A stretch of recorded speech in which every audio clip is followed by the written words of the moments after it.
This was not an easy task. Well, it only took 62 hours actually, so I guess it wasn't really that hard. And that right there is my absolute favorite thing about Celeste. A 2D platformer about climbing a mountain and later going into outer space to fight a bird. This game will have you look at a screen you need to pass and you'll be like, nope, no way I can ever possibly do this. The only reason I'm even gonna try the first jump is to prove to myself how impossible it is. And then 30 minutes later, you're like... Now, I already made a video about how I think Celeste perfectly tackles difficulty, but that doesn't even begin to cover everything else this game has to offer. First of all, this game is gorgeous. Every level is so aesthetically pleasing in its design, with obstacles that perfectly suit the feelings that the main character is going through at different points in the game.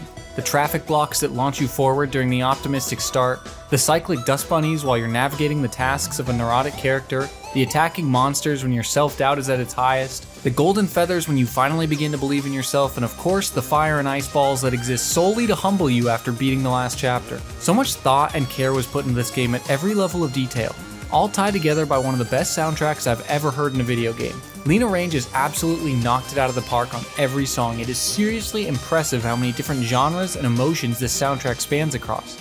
As far as the story, if I'm being honest, I didn't feel that impacted by it, but I've also been fortunate enough to never have suffered from extreme anxiety and depression. I can at least appreciate the overall message of perseverance when dealing with these problems, and if you browse comments and reviews of the game, you'll be able to easily see how often this game's storyline resonated with other players. I think Maddie did a great job of breaking down a very specific struggle into the raw emotions that everyone can relate to.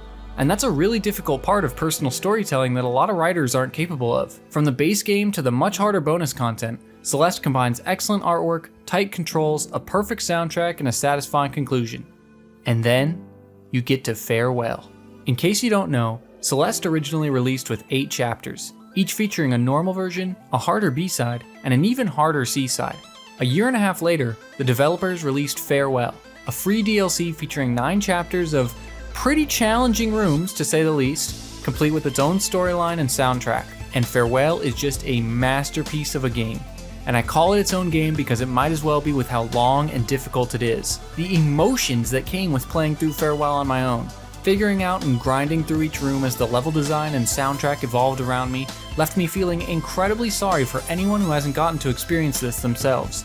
This entire DLC is just a journey, a battle, a test of pure determination that gave me such a sense of satisfaction and accomplishment to complete, and I just wish that everyone would take the time to do it themselves. Finishing the final screen of this game had me feeling like Kawhi watching his shot fall in, like Spider-Man discovering his powers, like that malnourished child beating that one geometry dash level. You're struggling. One more try, just one more try. It's 2 a.m. Your hand is cramping, the music's blasting, your heart is racing, and you truly know what it means to persevere as you hit those final jumps to the finish. The YouTuber, Yakakman has a video that covers Farewell much more in depth than I could hope to, so I'll leave that link in the description as well. But seriously, if you play Celeste, I hope you push yourself to the end because I guarantee you won't regret it. I mean, it only took me 20 hours, that's not so bad, right? As for the negatives about this game, I really got nothing.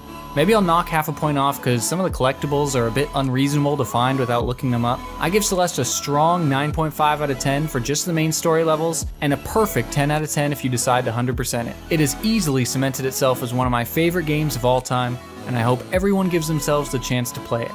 Also, fuck this guy!